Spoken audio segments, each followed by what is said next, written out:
నమస్తే, welcome to our channel. నేను anchor సిరి. ప్రస్తుతం మనతో పాటు ఉన్నారు ప్రముఖ ఆధ్యాత్మికవేత్త, వాస్తు జ్యోతిష పండితులు, శ్రీ లలితాదేవి ఉపాసకులు నానాజీ పట్నాయక్ గారు. గురువు గారితో మాట్లాడతాం. గురువు గారు నమస్కారం. శ్రీమాత్రే నమః. గురువు గారు, మనకి ప్రతి నెల కూడా మాస శివరాత్రి వస్తూ ఉంటుంది. మాస శివరాత్రి రోజు ప్రత్యేకంగా శివుణ్ణి ఏ విధంగా పూజించాలి, అలాగే ఇతరత్ర ఏ దేవతల్ని ఎక్కువగా పూజిస్తే మంచిది అంటారు? తప్పకుండా అమ్మా.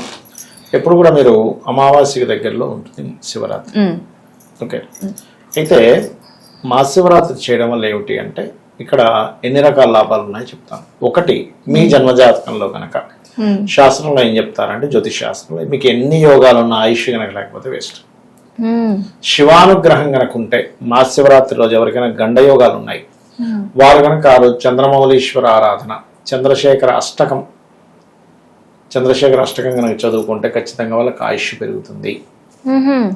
సంతానం లేదు, 11 మహాశివరాత్రులు స్వామివారికి గంధపు నీటితో అభిషేకం చేసి చూడండి, సంతాన యోగం కలుగుతుంది. అదేవిధంగా ప్రతిసారి మోసపోతున్నారు, ప్రతిదీ మోసమేనండి, ఎన్నిసార్లు మోసపోయాం అని చెప్తూ ఉంటారు. మహాశివరాత్రి నాడు శివుడికి కుంకుమ నీటితో అభిషేకం చేసి చూడండి.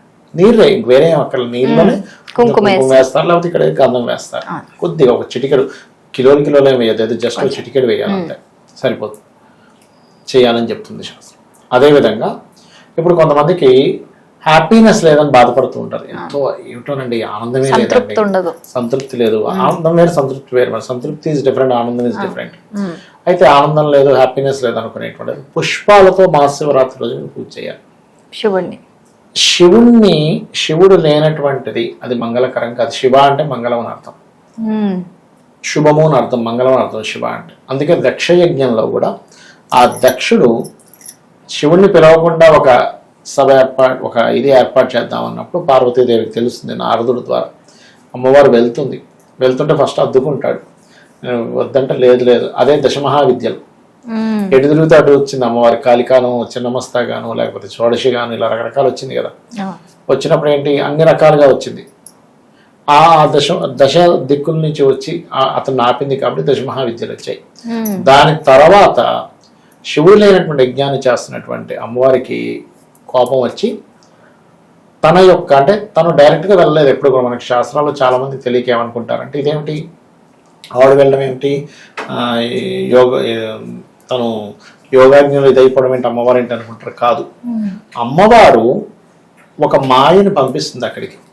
నా రూపంలో నువ్వు వెళ్ళి అక్కడికి వెళ్ళి యోగాగ్నిలో దహనం అయిపో అని చెప్తుంది. అక్కడికి వెళ్ళి అతని తండ్రితో వారించి యోగాగ్నిలో అయిపోయిన తర్వాత అక్కడికి మళ్ళీ శివుడు వెళ్ళి అతని జటాజూటం నుంచి ఒక ఏజ్ కొడితే అది కాలభైరవుడు అవుతాడు. ఆ కాలభైరవుడు దక్షుణ్ణి తల తీసేస్తాడు. ఆ హోమగుండం మొత్తం ఒక ఆకారం చేసుకుని వెళ్తుంటే దాన్ని చేస్తాడు. దాని తర్వాత ఆ శివుడు ఆ శరీరాన్ని తన ఒంటి మీద వేసుకొని నృత్యం చేస్తాడు. చేసినప్పుడు అమ్మవారి అనుగ్రహంతో మళ్ళా అక్కడ మనకి కామన్గా తెలిసింది ఏంటి, అలా చేస్తుంటే విష్ణు చక్రంతో కట్ చేస్తాడు. అలాగా అమ్మవారు చెప్తుంది నువ్వేం చేస్తావంటే, ఇప్పుడు అమ్మవారే చెప్తుంది చాలా స్పష్టంగా విష్ణువుకి, నువ్వు శబ్దం కలిసిపోయేలాగా తను నాట్యం చేస్తున్నాడు. నృత్యం చేసేప్పుడు ఆయన ఒక నృత్యం చేయడానికి కాలు కింద పెట్టాడు. ఈ శబ్దంలో ఈ ఖండించిన శబ్దం రావాలి, కలవాలి. అలా కలిసి ఒక్కొక్క పార్ట్ ఒక్కొక్క దగ్గర పడి అవి శక్తిపీఠాలుగా మారాయి. అంటే ఇవన్నీ ఇక్కడ మనకు అర్థం చేసుకోవాల్సింది ఏంటంటే, అలాంటి దక్ష ప్రజాపతి నుంచి అమ్మవారు అంటుంది, ఇంకా నేను నీకు అయిపోయింది, నువ్వు నన్ను పూజించినప్పుడు, శివుణ్ణి కూడా నువ్వు గౌరవించినప్పుడు నేను నీతో ఉన్నా, ఇంక అయిపోయింది నీది అని మళ్ళీ హేమవంతుడికి జన్మిస్తుంది. అంటే ఏంటి, శివుడు లేని దగ్గర శక్తి ఉండదు, శక్తి లేకపోతే ఈ ప్రపంచమే లేదు. అందుకని ఆ శివుణ్ణి శివరాత్రి రోజు మనం ప్రార్థించాలి, పూజ చేసుకోవాలి. శివశక్త్యాయుక్తో యది భవతి శక్త ప్రభవితం అనేటువంటి సౌందర్యలహరిలో ఉంటుంది. మళ్ళీ ఇక్కడ కనుక చూసుకుంటే శక్తి లేని శివుడు లేదంటారు. అంటే ఇక్కడ అర్థం ఏమిటి, దీనివల్ల మనం ఒక విషయం అర్థం చేసుకోవాలి. సౌందర్యలహరిలో ఉండేటువంటి మొదటి శ్లోకం ఏం చెప్తుంది అంటే, శక్తి లేనిదే శివుడించి కూడా కదలేడంటది. అంటే ఏమిటి, ఇక్కడ భార్యాభర్తల యొక్క అనుబంధాన్ని చెప్తుంది అది. ఏదో ఊరికే శ్లోకాలు చదువుకోవడం కాదు. అంటే ఒక భార్య యొక్క ఇది భర్తకి ఎంత అవసరం, ఒక భర్త యొక్క ఇది భార్యకి ఎంత అవసరం అనేటువంటి విషయాన్ని చెప్తుంది. ఆ యొక్క విషయంలో చూడండి, ఎక్కడ ఇవాళ రేపు మనం సొసైటీ చూసుకున్నా లేదు నాన్న ఆయన బిజీగా ఉండాలి, ఆయన రాకపోతే ఏమైంది, ఇప్పుడు మనం ఉన్నాంగా. అవును. కానీ అక్కడ ఏంటి లేదు మా ఆయనకి అవమానం జరుగుతుంది, ఎందుకు ఊరుకుంటాను అదే. అనేటువంటి దాన్ని చక్కగా చూపించారు అక్కడ. శివుణ్ణి కనుక ఎవరైతే ఆరాధిస్తారో, నేను చాలామంది చూసే శివభక్తుల్ని, అంటే విష్ణువేం తక్కువేం కాదు, శివుడేం ఎక్కువని కాదు, ఏదో గణపతి ఎక్కువ ఒక స్కందన, ఒకే పరమాత్మ ఇన్ని రూపాలు దాల్చారు. అయితే శివానుగ్రహము అంటుంటాం.